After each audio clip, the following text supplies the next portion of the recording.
سورۃ الانبیاء آیت نمبر 67۔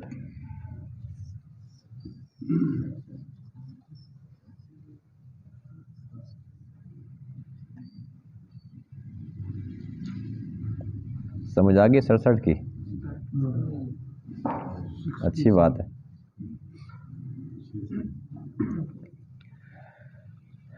اعوذ باللہ من الشیطان الرجیم، بسم اللہ الرحمن الرحیم۔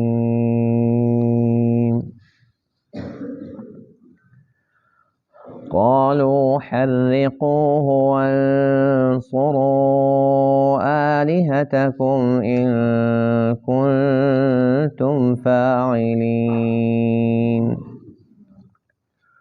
قلنا يا نار كوني بردا وسلاما على إبراهيم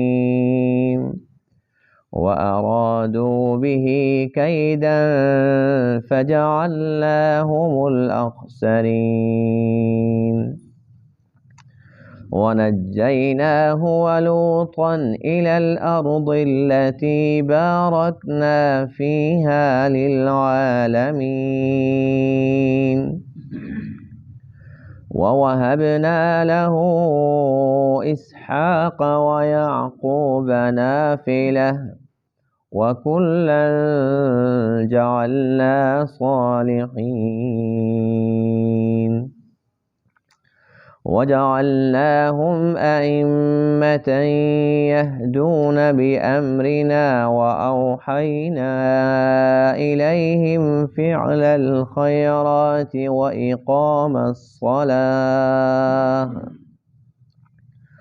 وإقام الصلاة وإيتاء الزكاة وكانوا لنا عابدين ولوطا آتيناه حكما وعلما ونجيناه من القرية التي كانت تعمل الخبائث إنهم كانوا قوم سوء فاسقين وأدخلناه في رحمتنا إنه من الصالحين صدق اللہ العظیم۔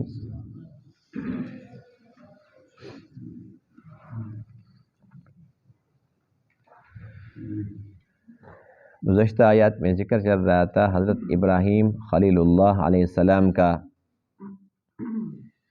کہ آپ نے مشرکین کے جو بت تھے ان کا آپریشن کر ڈالا اور سب کے ٹکڑے ٹکڑے کر دیے سوائے ایک بڑے بت کے۔ اس سارے کے سارے عمل سے آپ کا مقصد تبلیغ کرنا تھا، عملی طور پر ان لوگوں کو توحید کا درس دینا تھا، کیونکہ زبانی طور پر تو آپ نے بہت زیادہ انہیں سمجھایا، بات تو بڑی آسان تھی لیکن انہیں سمجھ نہیں آ رہی تھی۔ بالآخر جب ان لوگوں نے دیکھا کہ ہمارے الہوں کے ساتھ اتنا برا سلوک، اتنا برا حشر ہوا ہے، تو وہ کہنے لگے کہ یہ سوائے ابراہیم کے اور تو کوئی کر ہی نہیں سکتا۔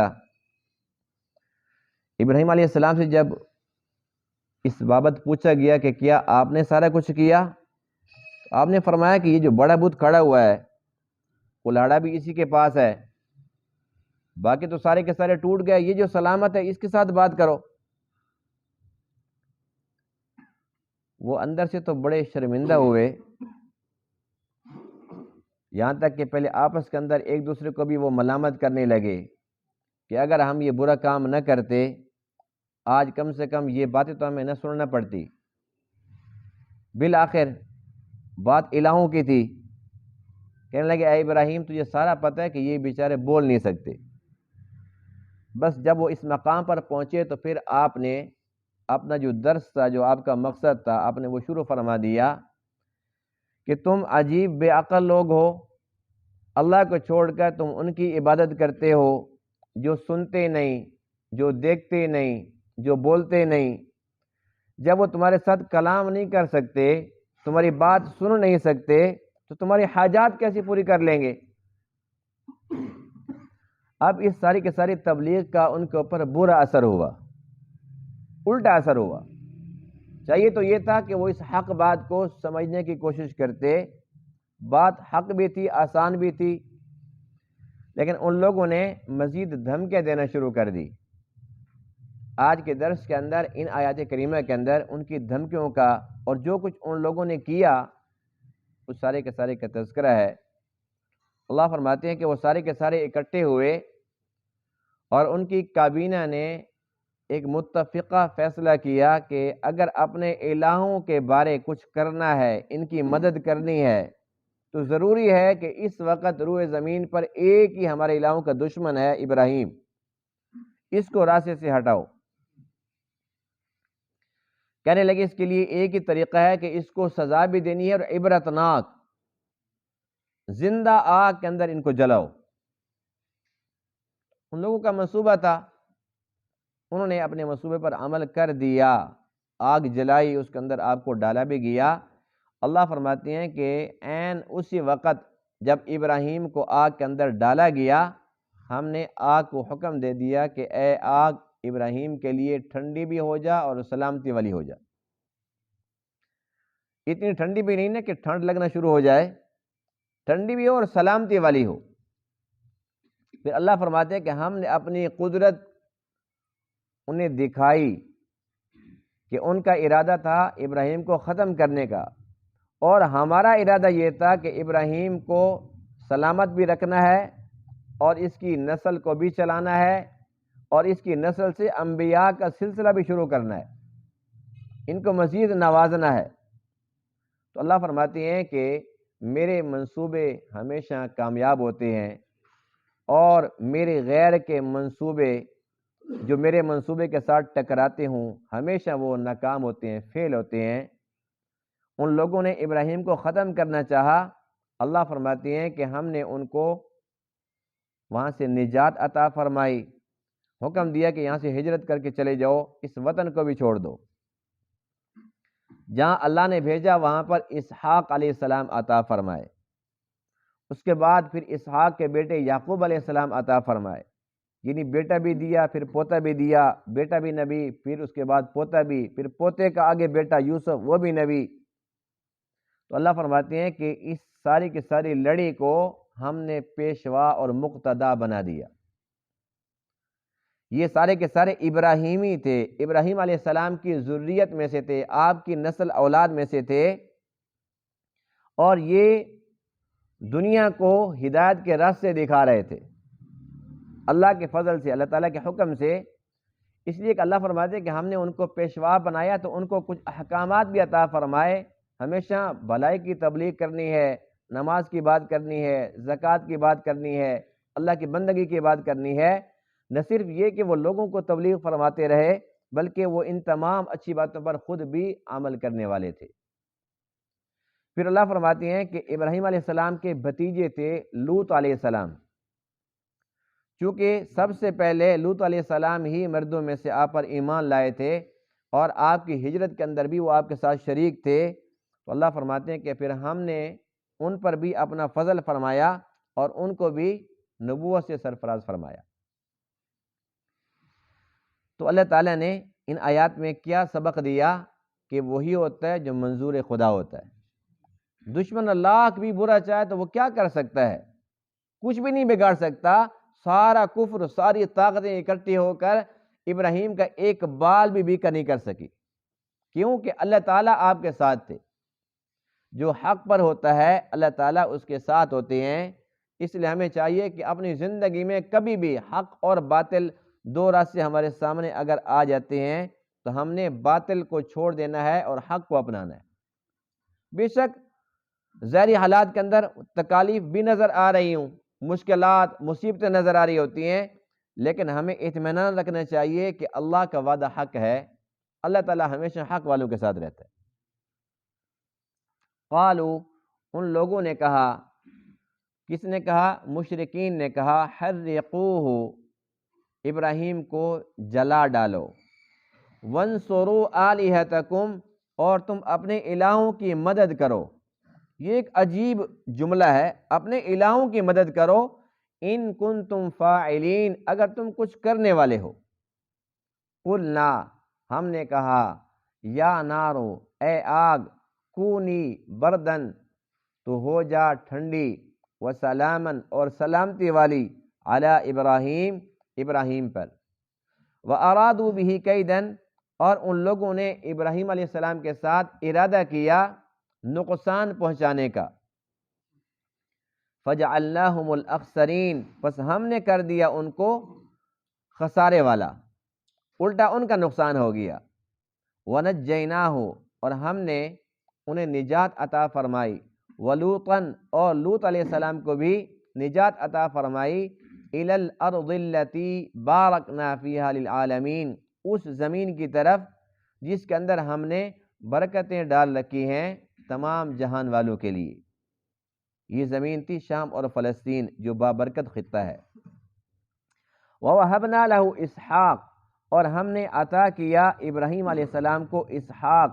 وَيَعْقُوبَ نافلہ، اور یعقوب عطا کیا وہ زائد. یعنی آپ نے اللہ تعالیٰ سے بیٹا مانگا تھا، پوتا تو نہیں مانگا تھا، بیٹا مانگا تھا. اللہ فرماتے ہیں نافلہ، یہ نفل سے ہے. نفل کا معنی بھی اضافہ ہوتا ہے، یعنی ہم جو نماز پڑھتے ہیں نفلی نماز، یہ اضافہ ہے. اگر ہم پڑھتے ہیں تو ہمارا نفع ہوتا ہے، کوئی نہیں پڑھتا تو نقصان بھی نہیں ہے. وَكُلًّا جَعَلْنَا صَالِحِينَ، اور ہم نے کر دیا ان سب کو صالح، نیک کر دیا، وہ سب کے سب نیکی کرنے والے تھے. وَجَعَلْنَاهُمْ أَئِمَّةً، اور ہم نے ان کو امام، مقتدا اور پیشوا بنا دیا. يَهْدُونَ بِأَمْرِنَا، وہ ہدایت دیتے تھے ہمارے امر سے، یعنی کہ سیدھے راستے پر چلاتے تھے ہمارے حکم سے. وَأَوْحَيْنَا إِلَيْهِمْ، اور ہم نے ان کی طرف وحی کی، فعل الخیرات، بھلائی کے کاموں کی. وَإِقَامَ الصَّلَاةِ، اور نماز قائم کرنے کی. وَإِيتَاءَ الزَّكَاةِ، اور زکوٰۃ ادا کرنے کی. وَكَانُوا لَنَا عَابِدِينَ، اور وہ سب کے سب ہماری ہی عبادت کرنے والے تھے. وَلُوطًا، اور لوط علیہ السلام، آتَيْنَاهُ حُكْمًا وَعِلْمًا، ہم نے ان کو بھی حکمت اور علم عطا فرمایا. وَنَجَّيْنَاهُ، اور ہم نے ان کو نجات عطا فرمائی. مِنَ الْقَرْيَةِ الَّتِي، اس بستی سے، كَانَتْ تَعْمَلُ الْخَبَائِث، جو خبیث کام کرتے تھے. قوم لوط جو برا کام کرتے تھے، اللہ تعالیٰ نے لوط علیہ السلام کو ان تمام سے نجات عطا فرمائی. انہم کانوا قوم سوء فاسقین، بے شک وہ برے لوگ تھے، فاسق لوگ تھے، نافرمان لوگ تھے. وادخلناہ فی رحمتنا، اور ہم نے لوط علیہ السلام کو اپنی رحمت میں داخل فرما دیا. انہ من الصالحین، بے شک وہ صالحین میں سے تھے.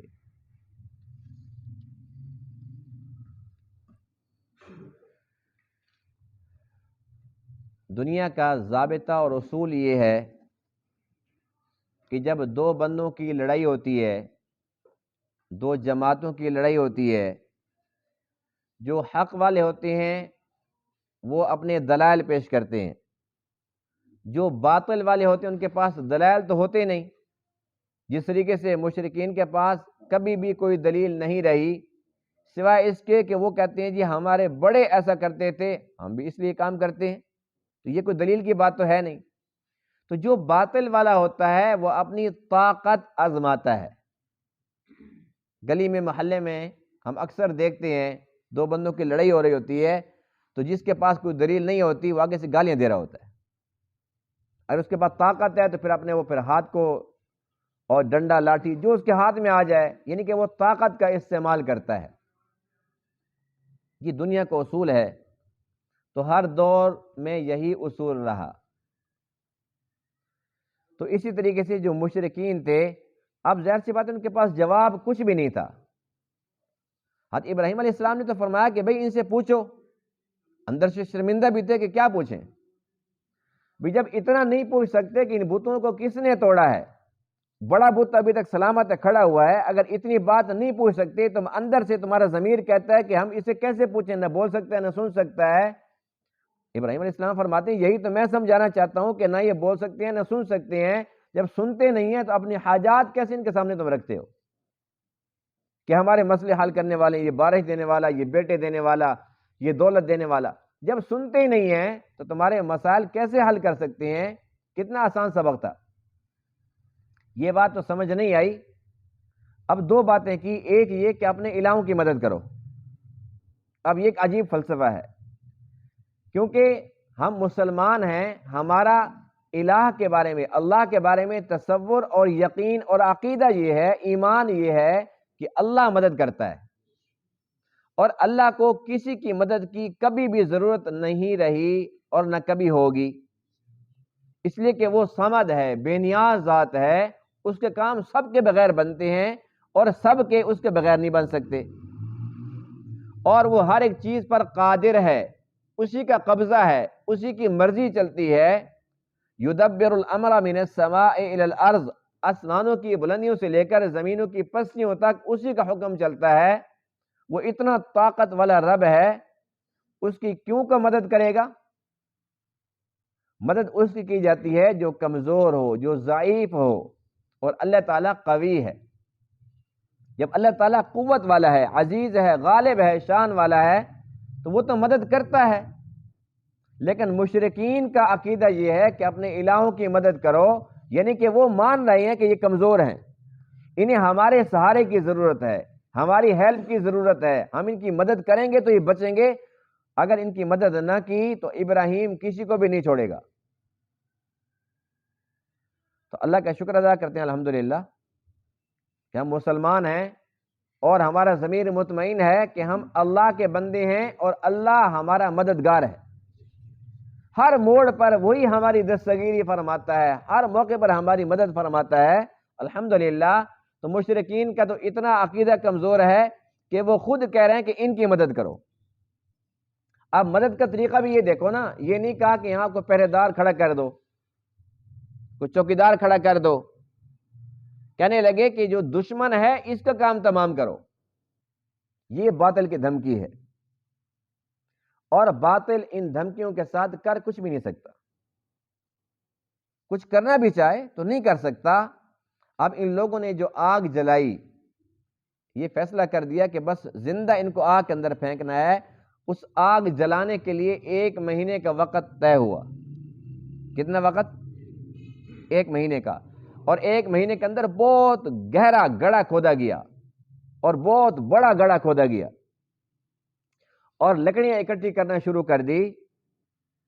اور لکڑیاں اکٹھی کرنے کے اندر، اس دور کے اندر، اس 1 مہینے کے اندر جو کوئی عورت بیمار ہوتی تو وہ منت مانتی کہ اگر میں ٹھیک ہو گئی تو میں بھی ابراہیم کو جلانے کے لیے اتنی لکڑیاں دوں گی۔ کسی کا بچہ اگر بیمار ہو جاتا تو وہ بھی یہی منت مانتے کہ میرا بچہ ٹھیک ہو گیا، اتنے گٹھے، اتنی لکڑیاں میں بھی اس کے اندر اپنا حصہ ڈالوں گا۔ یعنی کہ ان تمام نے اتفاق کر لیا کہ پورا زور لگاؤ لکڑیاں اکٹھی کرنے کے اندر۔ حالانکہ اگر آپ کو ویسے جلانا مقصد ہوتا تو اس کے لیے زیادہ لکڑیاں اکٹھی کرنے کی ضرورت تھی؟ آپ کو پکڑ کے باندھ کے اور اس کے بعد 2-4 لکڑیاں بھی اکٹھی کر لیتے، جب آپ بندھے ہوئے ہوتے تو آپ کہاں بھاگ سکتے تھے؟ وہ چاہتے تھے کہ جلانا بھی ہے اور عبرتناک سزا دینی ہے، تاکہ کوئی بھی ہمارے بتوں کے خلاف ایسا سوچ بھی نہ سکے۔ غصہ یہ تھا کہ ہمارے بتوں کے خلاف جو کچھ ہوا وہ بہت برا ہوا ہے، ان کی بے حرمتی کی گئی ہے، نعوذ باللہ من ذالک۔ اب 1 مہینے تک وہ آگ جلی، اور ہر ایک نے اس کے اندر حصہ ڈالا، یہاں تک کہ آگ جب بھڑک گئی، اب وہ سارے کے سارے پریشان ہو گئے کہ آگ تو جلا بیٹھے، ابراہیم کو اندر ڈالنے کون جائے گا؟ اور جو اس دور کا بادشاہ تھا اس کے بارے میں لکھا ہے، بادشاہ تھا جو وڈیرا تھا، بڑا تھا، جو کہہ رہا تھا جی میرے سامنے ڈالو میں دیکھوں۔ اس دوران ایک چنگاری اس کے پاؤں کے انگوٹھے کے اوپر گئی تو اسی سے وہ جل کر راکھ ہو گیا۔ یعنی جو آگ جلائی اپنا بندہ پہلے دے بیٹھے۔ اب اگلی بات ہے کہ اس کے اندر ڈالیں کیسے؟ تو اس کے لیے ایک اعرابی، ایک دیہاتی جو ایران کا رہنے والا تھا، یہ اس وقت وہاں پر موجود تھا، یہ علاقہ عراق کا تھا، تو ایران عراق یہ آپس کے اندر قریب قریب تھے، تو وہ ایرانی جو تھا دیہاتی، وہ بیٹھا تھا، اس نے کہا میرے پاس اس کا حل یہ ہے کہ ایسا کرو کہ ایک منجنیق بناؤ۔ منجنیق یوں سمجھ لے کہ جس طریقے سے آج کل یہ ہوتا ہے توپ، تو اس کے ساتھ نا گولا پھینکتے ہیں، اس دور کے اندر وہ منجنیق اس کے ساتھ نا پتھر پھینکتے تھے، یعنی کہ سنگ باری کی جاتی تھی. آج کل گولہ باری ہوتی ہے، اس دور کے اندر سنگ باری ہوتی تھی. اس نے کہا ایسا کرو کہ اس کے اندر اس کو ڈال کے نا پھر اس کو ایسے پھینکیں گے، یعنی کہ آسان لفظوں میں یوں کہہ سکتے ہیں کہ رسیاں جیسے جھولا ہوتا ہے کہ اس کے اندر اس کو بٹھا کر اور دور سے ایسے پھینکیں گے، جب اندر جائے گا تو اوپر سے رسیاں کاٹ دیں گے، یہ اندر گر جائے گا. اور ہاتھ بھی باندھ دیے، پاؤں بھی باندھ دیے تاکہ یہ ہاتھ پاؤں بھی نہ مار سکیں. اللہ کی شان یہ ہے کہ جب یہ سارا کچھ ہو چکا، جس نے یہ مشورہ دیا، اللہ کی قدرت، اسی وقت زمین پھٹی اور اندر وہ دھنس گیا. اللہ نے اس غلط مشورے دینے والے کو، جو اللہ کے نبی خلیل کے ساتھ غداری کرنا چاہ رہا ہے، اللہ نے اس کو نقد سزا دے دی. اور حدیث پاک میں ہے کہ قارون کی طرح وہ بھی زمین کے اندر دھنستا چلا ہے، ابھی تک نیچے جا رہا ہے.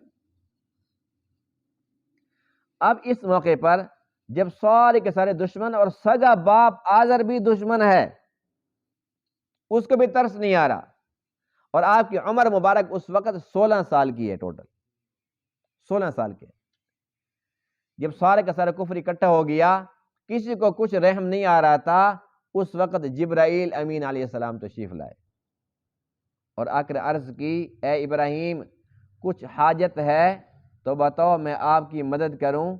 آپ نے فرمایا کہ حاجت تو ہے لیکن تجھ سے نہیں، صرف اللہ سے ہے.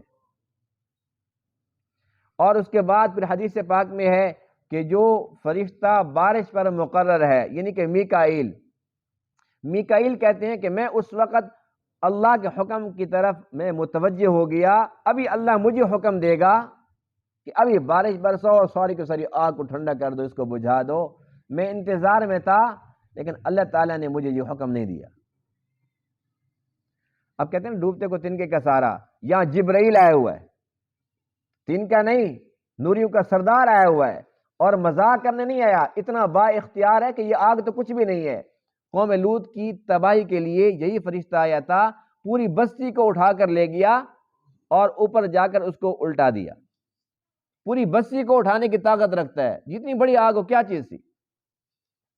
لیکن آپ نے اس وقت بھی اپنی توحید اللہ کے سامنے پیش کی، اے اللہ اس توحید کو قبول فرما لے، مجھے کسی سہارے کی ضرورت نہیں ہے، مجھے اب بھی صرف اور صرف تیری ضرورت ہے، تیرے سہارے کا محتاج ہوں.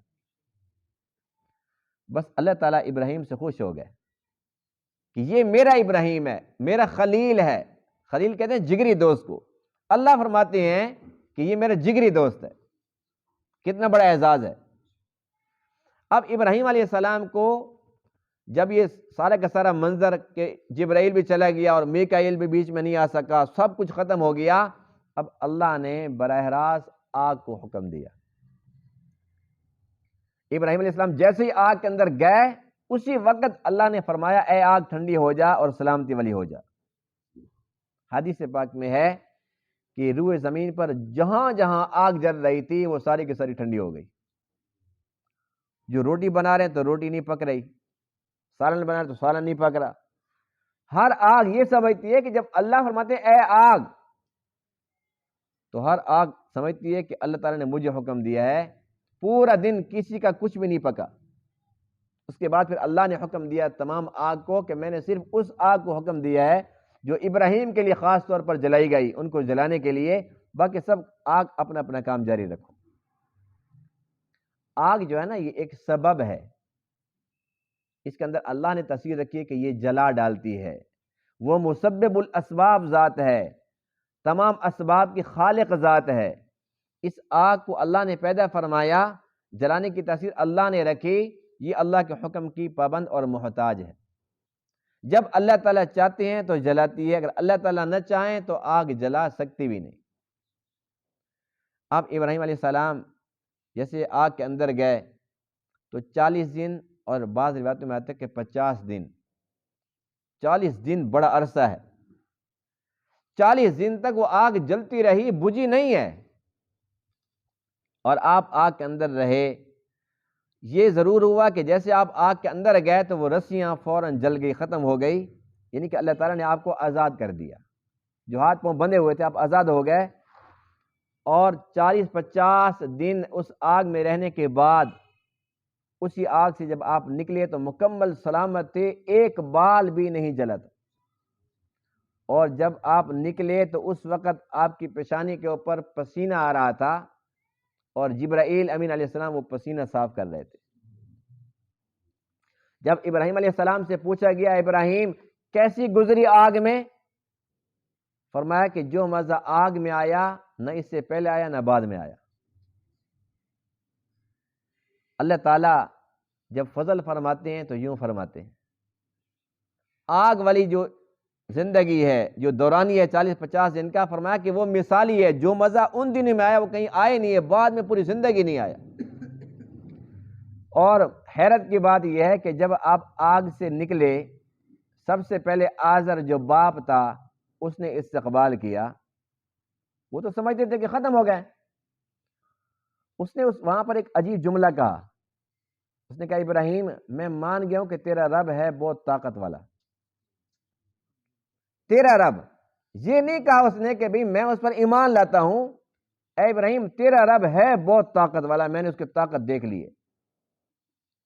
لیکن بد نصیب تھے، وہی کافر کے کافر ٹھہرے، مشرک کے مشرک ٹھہرے، یہاں تک کہ جب آپ وہاں سے نکلتے ہیں، اور یہاں پر ایک اور آپ کو حیرت کی بات بتاؤں، حدیث پاک میں ہے کہ جب یہ آگ جل رہی تھی، وہ تو اللہ تعالیٰ کا امر تھا کہ آگ ٹھنڈی ہو گئی، سلامتی والی ہو گئی، لیکن آگ جل رہی تھی۔ حدیث پاک میں ہے کہ روئے زمین پر جو مخلوق تھی اس وقت کے جو مشرک تھے، اس کے علاوہ جو ان کے پرندے تھے، جو درندے تھے، جو بھی مخلوق تھی، وہ سب کے سب حصہ ڈال رہی تھی آگ بجھانے کے اندر۔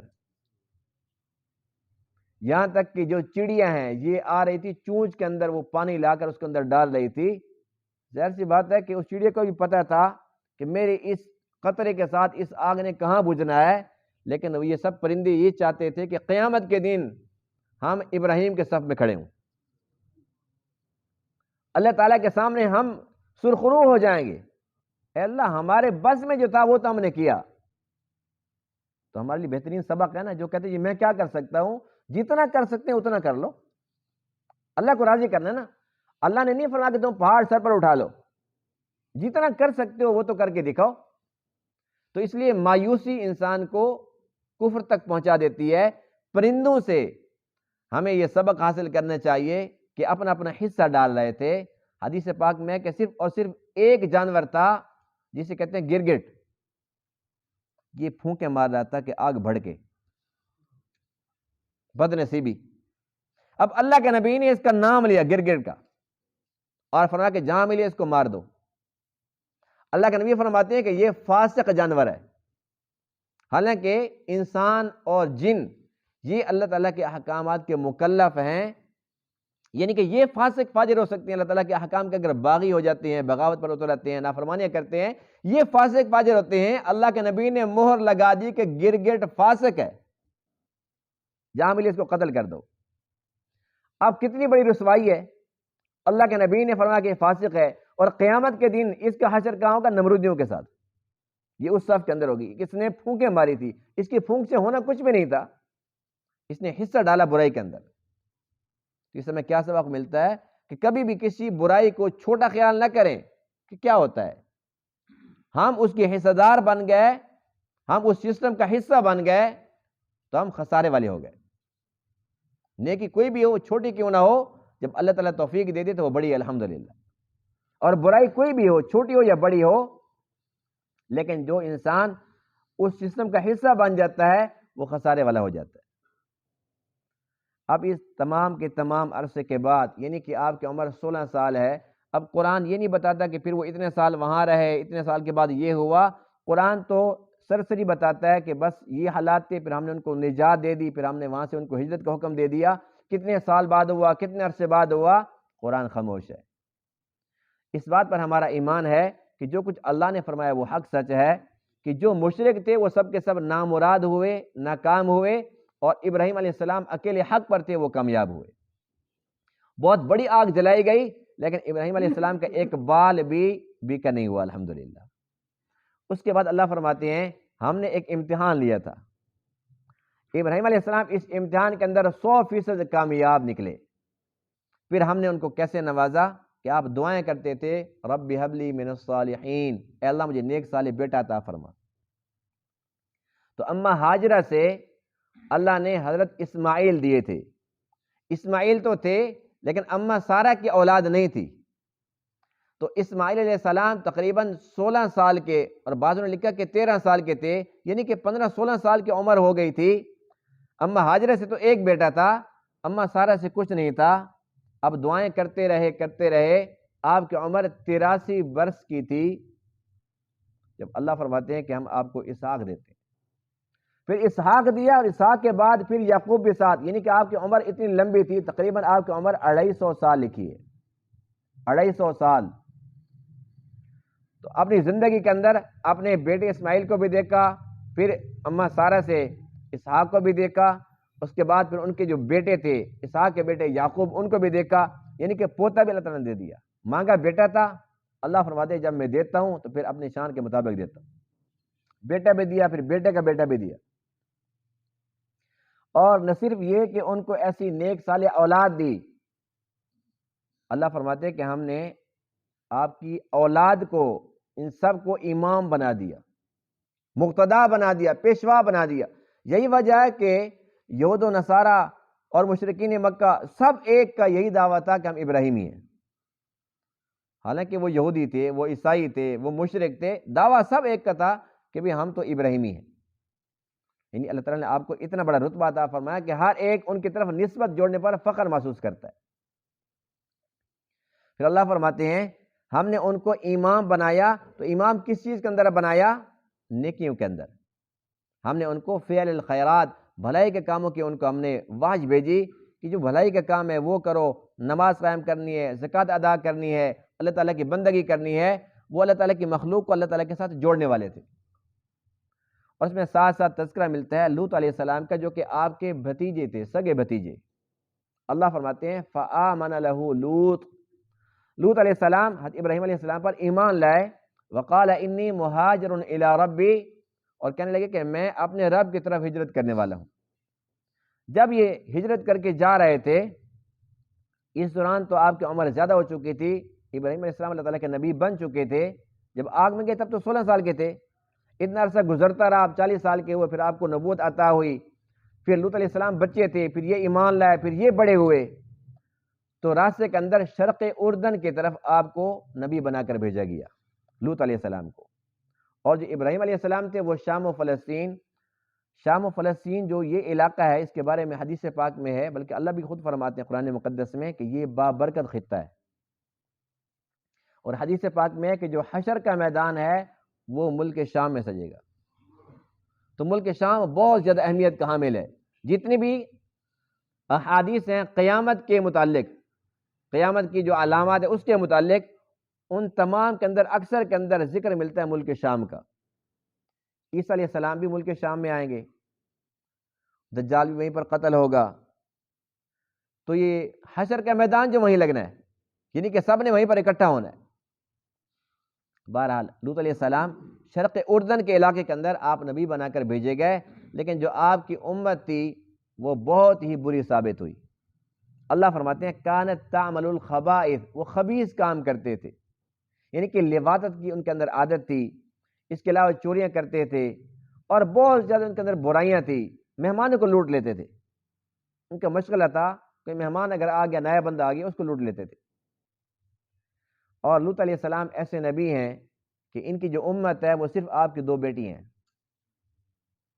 بیوی بھی ایمان نہیں لائی، اور ایک بندہ بھی نہیں ہے، ایک مرد نہیں ہے آپ کی امت میں، صرف 2 بیٹی ہیں۔